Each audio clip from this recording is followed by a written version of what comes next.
what he's getting at and what he's addressing. It can be helpful to look through this lens to kind of apply it to our setting now too. What's circled on the map there is what in the ancient world was known as Asia Minor. It's predominantly Turkey in our modern world and modern globe. Might be hard to read, but the area that's circled there, hopefully you can kind of locate it. You can see where Italy is and where North Africa is and the Middle East. So you can kind of get that in your mind. But the area that's circled there, you can see the names of places like Galatia, Cappadocia, Bithynia. That's who it's explicitly addressed to in the opening words of the letter of 1 Peter. So he's writing. What's interesting about this, I think there's a lot of things interesting about this, but Peter wrote this letter. It's easy, especially if you're familiar with scriptures, you grew up in evangelical Christian circles, you're so familiar with scriptures, you can kind of forget that they were actually written to specific people. It's really easy to just forget that, but Peter wrote this letter to that area of the world specifically. It's interesting because there were Christians in other places. There were Christians all over this map, Christian communities that Peter knew about. Peter was probably in Rome. He certainly knew about the Christian community in Rome, and yet he wrote this letter to that area of the world particularly. And I think that's kind of helpful context because there's a lot of theories about what was going on in that part of the world, but part of what we do know is that these communities were small.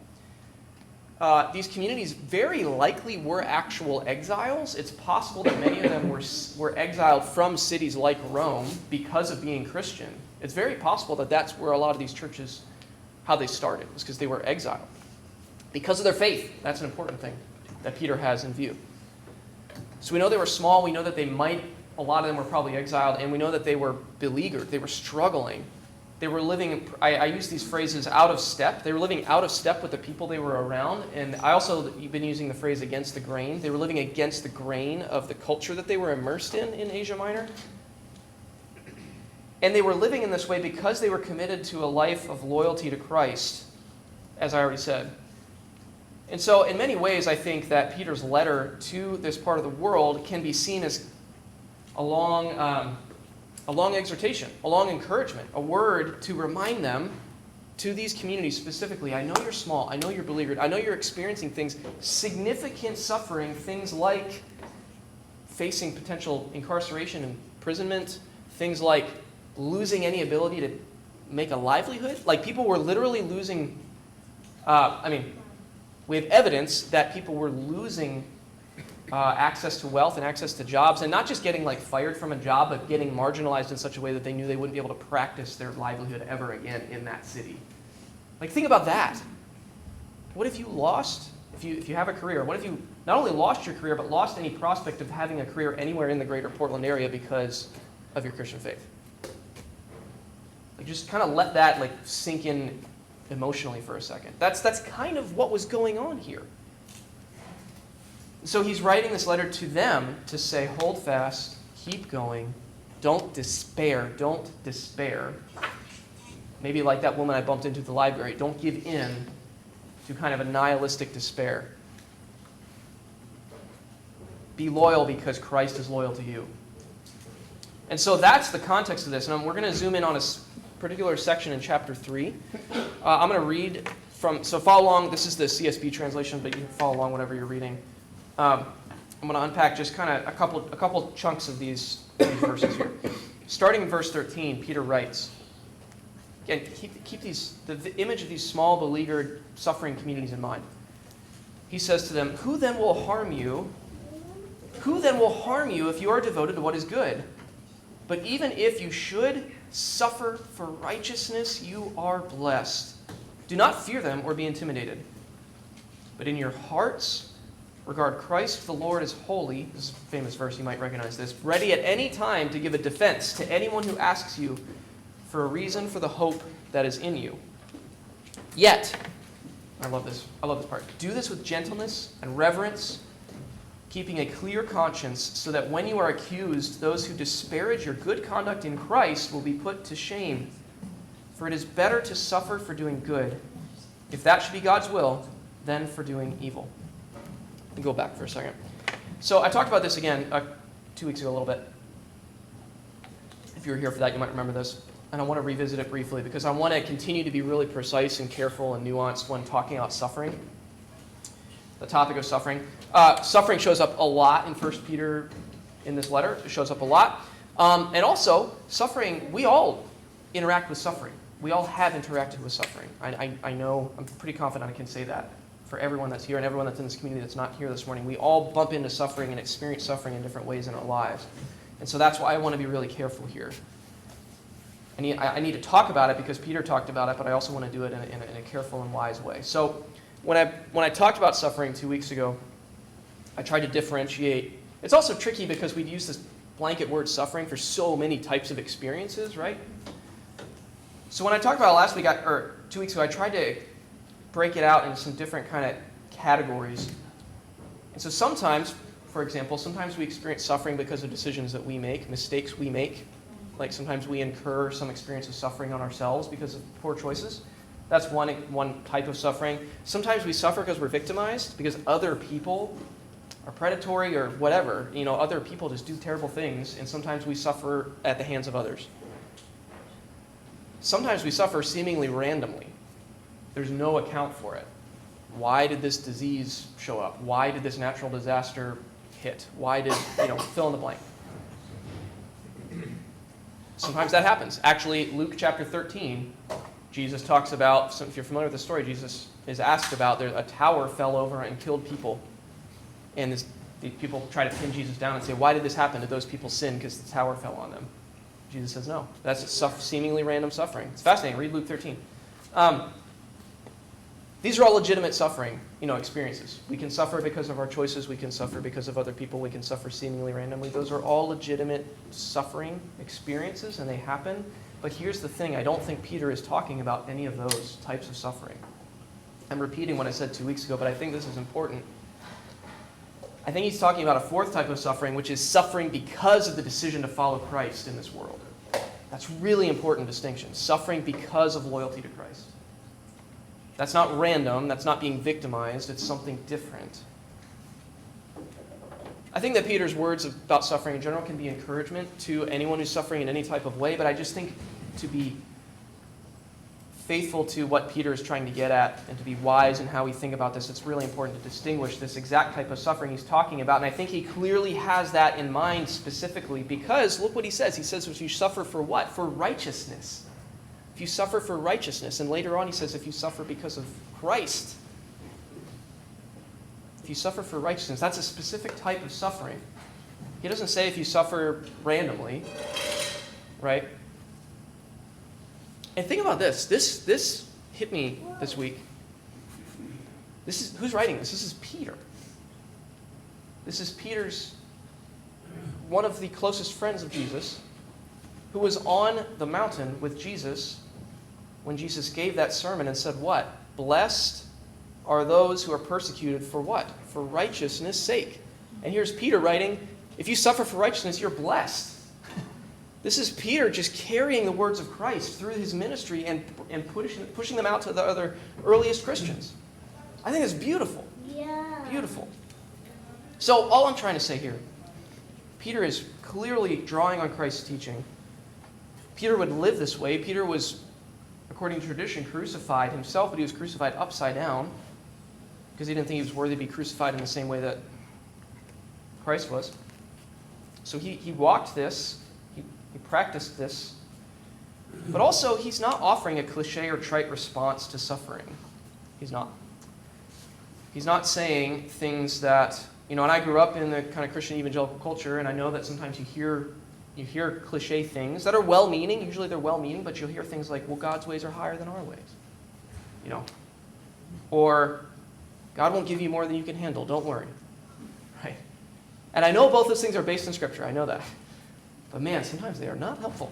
Not helpful to hear. And usually they're well-meaning, I get that, but usually they're spoken out of a way of just people just don't know what to do with the suffering that they're bumping up to, And Peter's not saying that. Peter is not giving cliche or trite responses. He is directly encouraging them, and he's also reminding them that their decision to be faithful to Christ is what is bringing on the suffering. Like that is happening, and it's probably not going to just magically stop. But he's also saying, stay loyal, stay faithful. Yes, you're living against the grain, but stay there. Because there's blessing in it. There is blessing in it, but also because your eternal inheritance is still secure. Do not lose that perspective.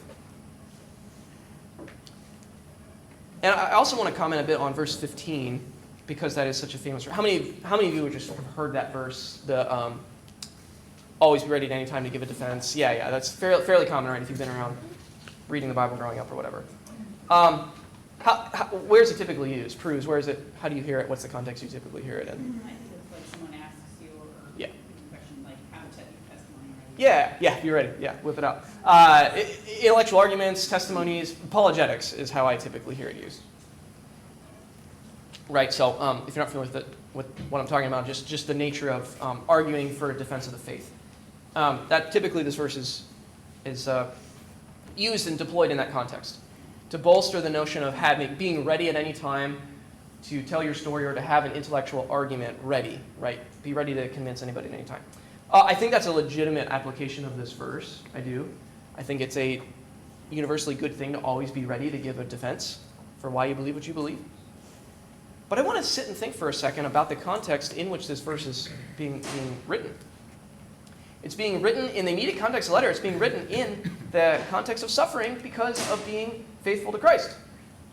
It's in the context of suffering and struggle because of living against the grain of the surrounding culture. That is the context within which we should be ready to give a defense for why we are continuing to persist in a life that just makes no sense because we're incurring suffering on ourselves. You know, the phrase against the grain is helpful to me because what happens when you go against the grain? You get splinters, right? Like that is, I'm not trying to, minimize the experience here, but like that is just what happens. If you consciously are living against the grain, it's going to incur pain.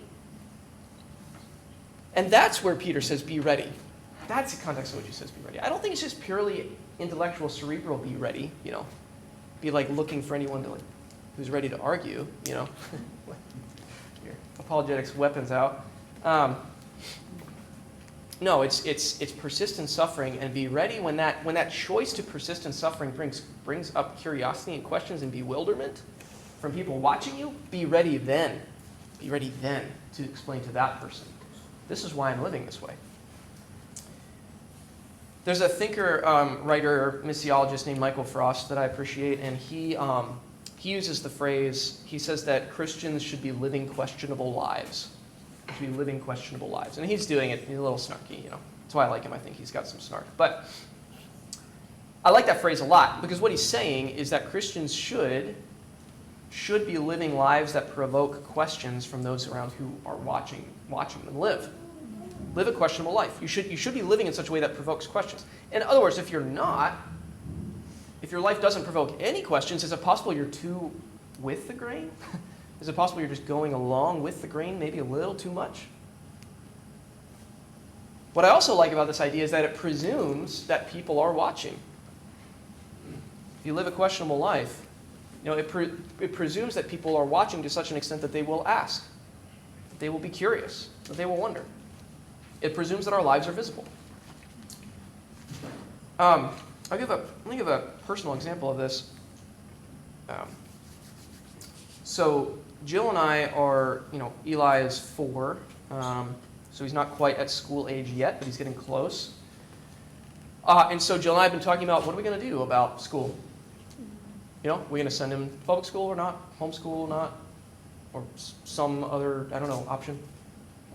Just going to put him in the backyard and hope he, learns enough back there. No, it's a joke. Isn't that unschooling? Isn't that a thing? Anyways, I'm potentially touching a third rail here because everyone has strong opinions about schooling, right? So trying to use a little humor. But it is a serious conversation. We're really trying to figure out what are we going to do about this, and we're taking it very seriously. And we don't know, just to be honest. We don't know what we're going to do. I think Jill knows what we're going to do. I don't know yet. But here's the thing. Here's what I'm trying to say. I don't think there is one. I'm not going to preach one philosophy on what to do about schooling, so just know that.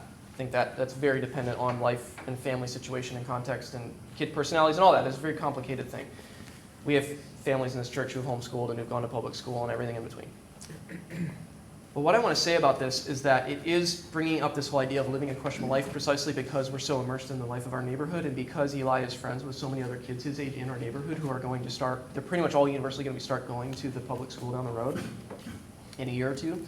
And I just know, I know it's going to, whatever we do, I know it's going to provoke questions, from the parents of his friends. And from him, actually. He's going to want to know. And so that's just one small example. It's small. Again, I'm not trying to draw an equivalence to like the suffering that these communities are going through, but it is a small example of, I think, a willingness to interrogate assumptions that might culturally exist and to potentially live against the grain in a way that will potentially bring up questions that we need to be ready to talk about. We need to be ready. I need to be ready to talk to our neighbors about why we're doing what we're doing. What does it mean for us, to cultivate faith in the lives of our kids? And why is that important? And what does that look like for us? Being ready to have those conversations. I think that's kind of a small example, I think, of what Peter is getting at. But here's another bigger example that might be also applicable in our time right now. So we are living in the throes of yet another political election cycle, and I think the question of engagement with politics is a ripe question for us when we think about living against the grain. Yeah. I thought I was touching a third rail culture issue earlier. Now I'm really just grabbing it. I do actually think it's important to talk about politics because it's part of our life. And when we think about being whole life disciples of Christ, engaging with social issues is something that can't ignore it. So I'm not going to give you a voter's guide. I missed the election anyway, so it'd be too late. But what I do want to say about this is when you think about the idea of living against the grain and being ready to give a defense for hope, I think the posture with which we engage in the political sphere, the posture, not the partisanship, not the weight, not the specific votes, but the posture with which you engage with politics is a powerful opportunity for an against-the-grain life. I think we have the opportunity to be thoughtfully engaged. I voted. I did vote. I think it's possible to be thoughtfully engaged, to exercise civic responsibilities as you feel convicted to do so, but to do so in a way that is utterly resistant to the idolatry of political machinations and the idolatry of political ideologies, to do so in a way that has a hope firmly tethered in eternity that can then be an example to everyone else who is so anxious and angry and frothing at the mouth because of their politics. We can live in a way that's against the grain of that. Frankly, I want to be against that grain. I want to be a peaceful person in the midst of so much. And I just think it's a powerful opportunity for us. And so I want to encourage us to prayerfully consider that. What does that mean for us as a community? And I think the phrase, you do this with gentleness and reverence, it's kind of becoming a mantra for me. I want to do this in such a way that's gentle and reverent. And that sets up the last section of the text I want to look at today. So continuing on in verse 18. So he unpacks all of this, and then he says, that's an important for Christ. You do all this because Christ also suffered for sins once for all, the righteous for the unrighteous, that he might bring you to God. He was put to death in the flesh, but made alive by the Spirit. Okay, and I'm about to read two verses that are extraordinarily confusing, so just note that. I'm going to read them, and we're going to keep talking. In which he also went and made proclamation to the spirits in prison, who in the past were disobedient when God patiently waited in the days of Noah, while the ark was being prepared. In the ark, a few, that is 8 people, were saved through water. And baptism, which corresponds to this, now saves you, not as the removal of dirt from the body, but the pledge of a good conscience toward God. And listen to this. Through the resurrection of Christ, who has gone into heaven and is at the right hand of God with angels, authorities, and powers subject to him. I'm going to comment on the weird stuff in a second, but we're not going to spend a lot of time there. The weird stuff in the middle there that's difficult to understand. But what I want to say is that when we think about the possibility of suffering because of living against the grain of our culture, when we think about engaging intentionally that way and living intentionally that way, when we think about that, it is so crucial to remember that the foundation of all of that is Christ himself. All of it. It's not us. It's not something we dredge up in ourselves. It's something that has been done already through Christ. Christ is the ultimate example of living against the grain and suffering as a result, right? Think about it. Christ, the pre-existent member of the Godhead, the incarnate one, who entered the earth fully, who had equality with God, yet did not grasp that and entered the world fully, and lived fully in the world and yet fully out of step with the world in a way that, yes, resulted in his own suffering and his own death. Christ is the example, the ultimate example, the unrepeatable example of everything that Peter is talking about. But here's the thing, his against the grain living did not end with his suffering and with his death. It did not end there. I think I used this phrase a few weeks ago, but Frederick Buechner says the worst thing, the resurrection means the worst thing is never the last thing. Because the one who, what I believe, the crazy thing I believe that I can't prove, but I can proclaim it, is that the one who suffered, the incarnate one who suffered, is at the right hand of God right now. Is enthroned above, let me go back to that verse. Right here. He is enthroned above the very powers who crucified him right now.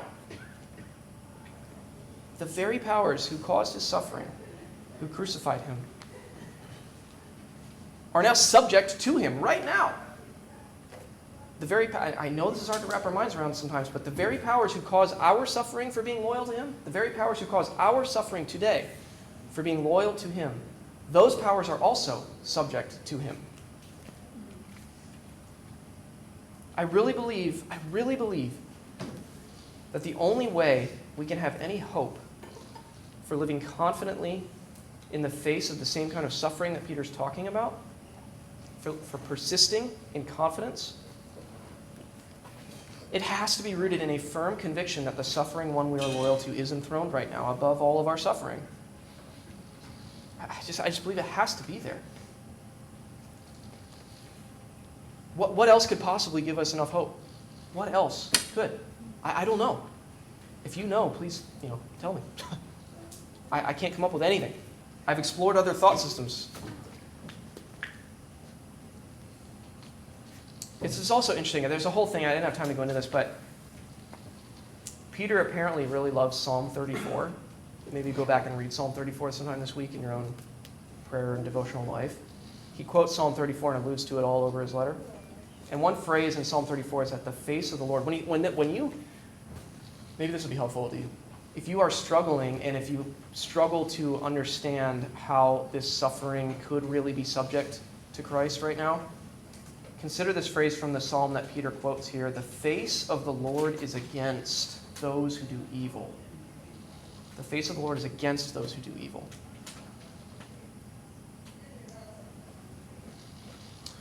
I've been thinking a lot about, I'm going to conclude here.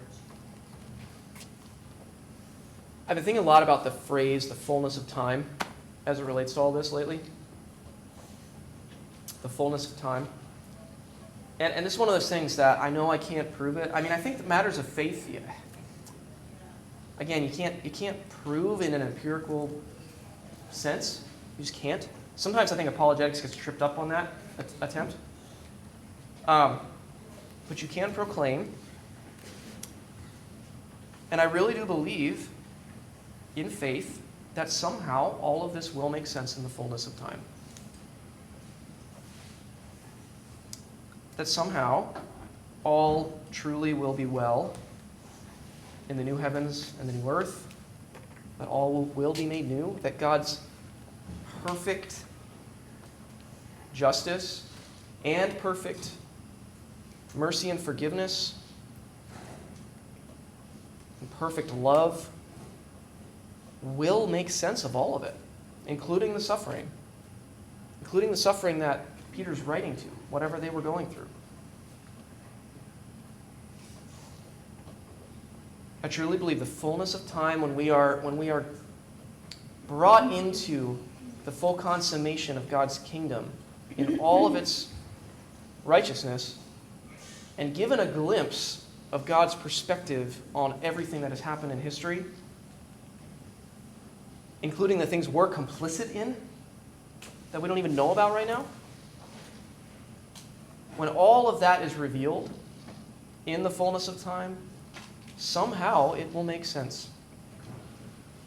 And we can put it, in the meantime, in the hands of the one who judges justly. And I really think that that vision, that faithful, hopeful vision, is the only thing that can pull us forward, as it pulled forward those early Christians that Peter's writing to, pull us forward through the midst of suffering today. And I think this actually, interestingly, connects to Noah, which is what I really want to end on. Peter talked about Noah. Seems a little bit out of left field. Verse 20. And that whole section, I mentioned it's very confusing. Multiple commentators and biblical scholars will put these verses in the top 3 to 5 most difficult to interpret in the entire New Testament. So I'm not going to try to untangle that in the 2 minutes. I just want to note that. And if you want to, meet and talk through some of the complexities here, that would be fun. I'd be up for that.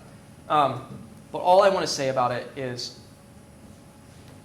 there is a fascinating connection, actually a powerful vision when it connects to the story of Noah. So when you zoom out at the whole biblical story, the entire biblical narrative, and you consider characters in the narrative and consider examples of people, just think about who in the Bible lived publicly against the grain of their surroundings because of their trust in God's promises. Noah deserves to be one of the top people on that list, right? He trusted the promises of God to the extent that he was willing to build a boat in the desert when probably no one even knew what rain was. No one even knew what it was. He built a boat. He was willing on the promises of God because he must have trusted God's character enough to say, God will follow through on this crazy thing he's telling me about. To the extent that I'm willing to be radically misunderstood and socially suffer, I'm willing to go there to live against the grain in such a way because of my faith in God's promises. And as a result, he and his family were saved through the water. And there is a connection to baptism there. I'm not going to delve into that. But I think that when we think about Noah, we think about this theme through the biblical story, there's a word of encouragement here for us. Noah's willingness to live against the grain because of the promises of God, and Christ's similar willingness to live against the grain because of the love of his Father and the promises he knew his Father would be faithful to. It's the same impulse. And so as we approach the table,